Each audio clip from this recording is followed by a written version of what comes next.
Welcome to Merchant Engineering College Electrical Department. We discuss about the PSOC subject semester 8 અને chapter 6 ચાલી રહ્યું છે આપણે ડીરેગ્યુલેશન એન્ડ રીસ્ટ્રક્ચરિંગ. તો motivating for the restructuring of power system. મારે કોઈ બી વસ્તુના કંઈક જોરદાર બદલાવ કરવો હોય તેના માટે મારા જોડે કંઈક પોઈન્ટ્સ હોવા જોઈએ કે જે મને મોટિવેટ કરે કે ભાઈ આટલો બધો ફાયદો થશે તો આપણે એમાં કંઈક રીસ્ટ્રક્ચરિંગમાં આગળ વધીએ.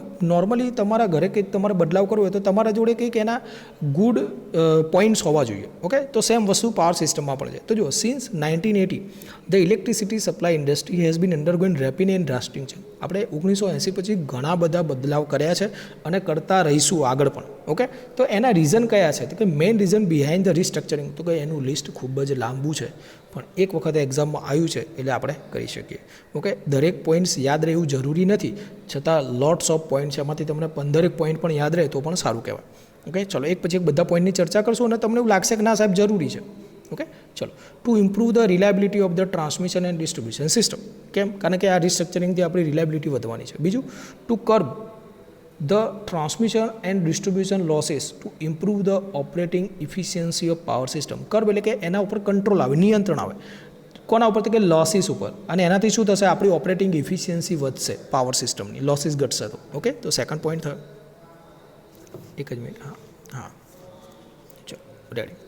Third point, open competitive result into lower price of electricity for consumer. જ્યારે પણ આપણે રિસ્ટ્રક્ચરિંગમાં આપણે ઓપન માર્કેટ કરવાની પણ વાતચીત છે તો કે એ કોમ્પિટિશન સર્જાશે અને કોમ્પિટિશનના કારણે આપણી પ્રાઇસ છે ઓછી થઈ શકે છે. બીજું, improve the plant load factors.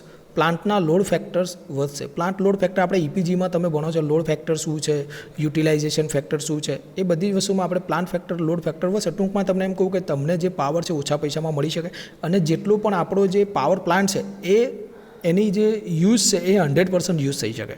Okay, ચલો to improve the cross subsidy. હવે to remove the cross subsidy means કે ઘણા બધા લોકો ગવર્મેન્ટની સબસિડી લઈને જ એમનું આખું ઘર ચલાવતા હોય છે. ઓકે, કે એમનામાં એવું હોશિયારી હોય છે અથવા તો સ્માર્ટનેસ હોય છે કે એવી રીતે ક્રોસ સબસિડી લે છે કે જેથી ગવર્મેન્ટને નુકસાન થાય ને એકંદરે એમને પર્ટિક્યુલર ફાયદા થતા હોય. તો એ વસ્તુ તમે આનાથી રિસ્ટ્રક્ચરિંગથી રિડ્યુસ કરી શકો છો. ઓકે, ચલો to reduce the load curtailment time or load shedding in rural area.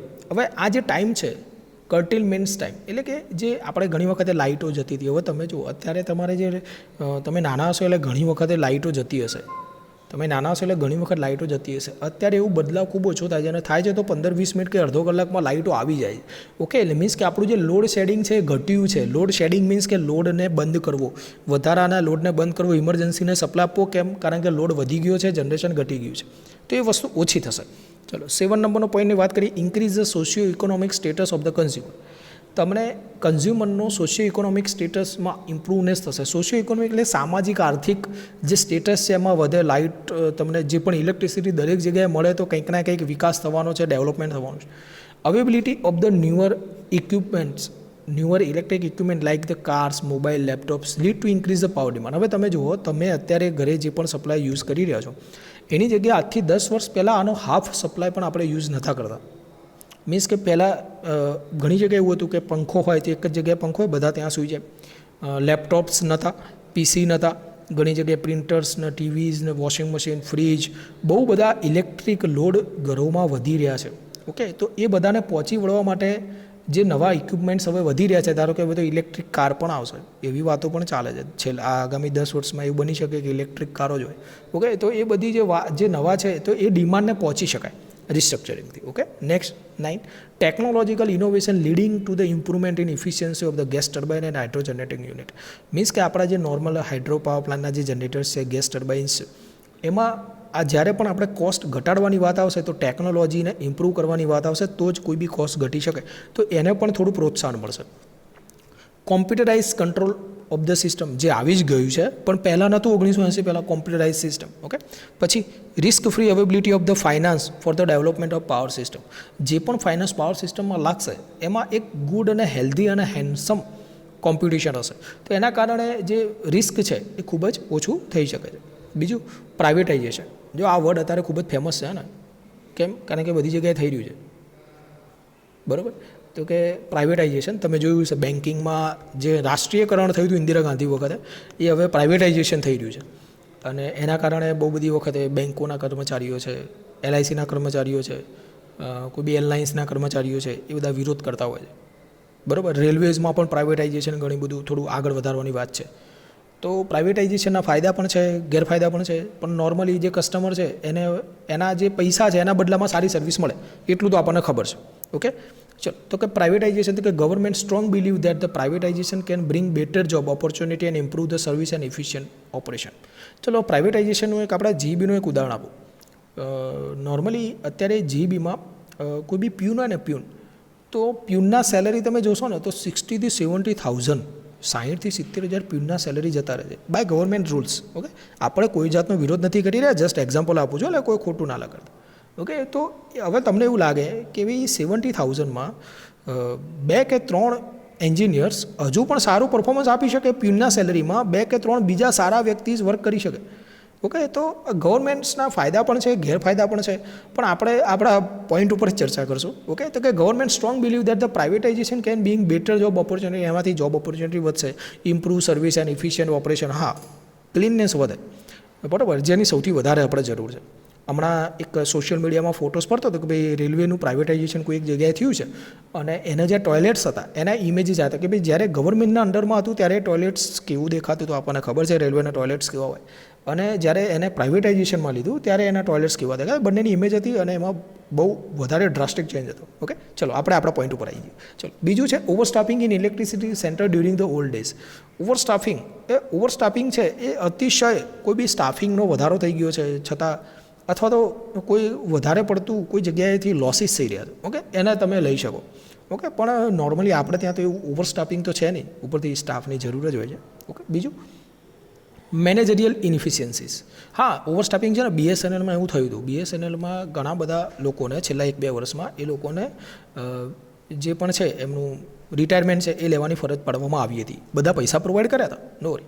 તો એ ઓવરસ્ટાફિંગના ઇસ્યુના કારણે બન્યું હશે. બીજું મેનેજરિયલ ઇનએફિશિયન્સીસ, કે ભાઈ જે ઇનએફિશિયન્સી છે એ મેનેજ થઈ શકશે. Change in the political thinking, political જે છે, પોલિટિકલ થિંકિંગ છે એને તમે ચેન્જ કરી શકો.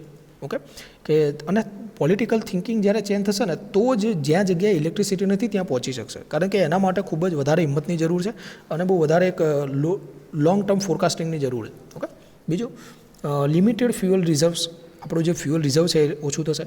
લાર્જર ફ્યુઅલ ટ્રાન્સપોર્ટેશન કોસ્ટ એ ઘટી શકે. ડિટોરેટિંગ પાવર પ્લાન્ટ્સ, જે પાવર પ્લાન્ટ્સ છે એ ખૂબ જ જો ઓછી ઇફિશિયન્સીથી ચાલતા હોય તો પણ મોટું નુકસાન થાય, એના ઉપર પણ કામ થઈ શકે. ટુ હેવ ધ લોઅર પર unit generation cost of electricity, જે પર યુનિટ જનરેશન કોસ્ટ છે, આપણા યુનિટ છે એની કોસ્ટ ઘટે તો આપણું લાઇટ બિલ ઓછું આવે, એના પર કામ થઈ શકે. Good quality of power supply like the voltage level and frequency, voltage level અને ફ્રીક્વન્સી કોઈ એક સારા લેવલમાં રહીને વધી શકે આગળ, જેથી ઇક્વિપમેન્ટ્સને પ્રોબ્લેમ ના થાય. Quantity of the power supply should be adequate and reliable, quantity of the power supply should be adequate and reliable, જે પાવર સપ્લાયની ક્વોન્ટિટી છે એ રિલાયબલ રહે, લાઇટો વારે ઘડી નહીં જાય. Price of the electricity should be lowest possible, ઇલેક્ટ્રિસિટીની જે પ્રાઇસ છે એ લો રહી શકે. The delivery of the electricity should be instant or whenever required, જે ઇલેક્ટ્રિસિટીની જરૂર છે ઇન્સ્ટન્ટ થઈ શકે કે જ્યાં પણ જરૂર હોય.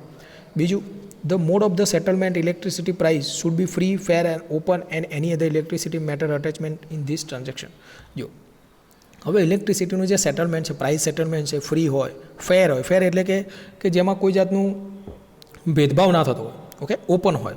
ઓકે, બીજું હા લાસ્ટ 25 હજુ છે. ઓકે, મને અલગ પોઈન્ટ છે, જોઈએ આપણે 25ની વાત કરીએ. To introduce the healthy competition, મેં તમને કીધું કે હેન્ડસમ અને હેલ્ધી કોમ્પિટિશન હોય ત્યાં આગળ હંમેશા કસ્ટમરને ફાયદો થાય. ઓકે, તો એ વસ્તુની અહીંયા વાત છે કે જેથી બેનિફિશિયલ ટુ કન્ઝ્યુમરને ફાયદો થાય. ચલો, હવે આ બધી આપણે વાત કરી કે આટલા બધા પોઈન્ટ્સ છે કે જેમાં હું વધારો કરી શકું છું, જે સારા થઈ શકે છે, તો પછી આપણે ડીરેગ્યુલેશન કરવું જ જોઈએ, રિસ્ટ્રક્ચરિંગ કરવું જ જોઈએ. તો કે under deregulated power scenario power industry structure was change and the basic characteristic was, કઈ બેઝિક કેરેક્ટરિસ્ટિક જે શોર્ટમાં છે આપણે વાત કરી લઈએ એ ચેન્જ થઈ શકે. તો કે વર્ટિકલ અનબન્ડલિંગ મોડ્સ, મેં તમને કીધું હતું કે આ વર્ડ યાદ રાખજો. આગળ આપણે જોયું હતું પેલું energy flow, money flow, information flow હતું, જનરેશન, ટ્રાન્સમિશન, ડિસ્ટ્રીબ્યુશન અને કન્ઝ્યુમર. ઓકે, એ વાત છે.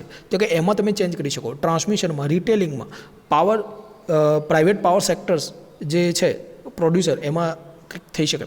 રેગ્યુલેટરી બોડી છે, ઓપન પાવર ટ્રેડિંગ થઈ શકે, જનરેશન ડિસ્ટ્રીબ્યુશનમાં બદલાવ થઈ શકે, ઇન્ડિપેન્ડન્ટ સિસ્ટમ ઓપરેટર્સ છે એમાં કંઈ બદલાવ થઈ શકે, કેપ્ટિવ પાવર જનરેશન એટલે કે કોઈ એક સ્મોલ જગ્યાએ સોલર પાવર પ્લાન્ટ છે, પવનચક્કી છે, ઓકે, એના બધા કેપ્ટિવ પાવર પ્લાન્ટ્સ કહેવાય. ઓકે, એના પછી ઓપન એક્સેસ ટુ ટ્રાન્સમિશન સિસ્ટમનો ઓપન એક્સેસ હોય, કોમ્પિટિશન ઇલેક્ટ્રિસિટી સેન્ટર, આ બધી વસ્તુમાં મોટા બદલાવ આવશે જેનાથી બેનિફિટ કસ્ટમરને થશે અથવા કન્ઝ્યુમરને થશે. ઓકે, તો ચલો આજે આપણે વાત કરી મોટિવેશન વિશે કે ભાઈ પાવર સિસ્ટમનું રિસ્ટ્રક્ચરિંગ કેમ કરવું. તો કે ભાઈ આટલા બધા પોઈન્ટ્સ છે કે જેમાં વધારો થઈ શકે છે, જે બદલાઈ શકે છે, કે જે સારી રીતે આપણને ફાયદો કરી શકે છે એટલા માટે. ઓકે, ચલો તો આજના લેક્ચરમાં અહીંયા સુધી. Thank you.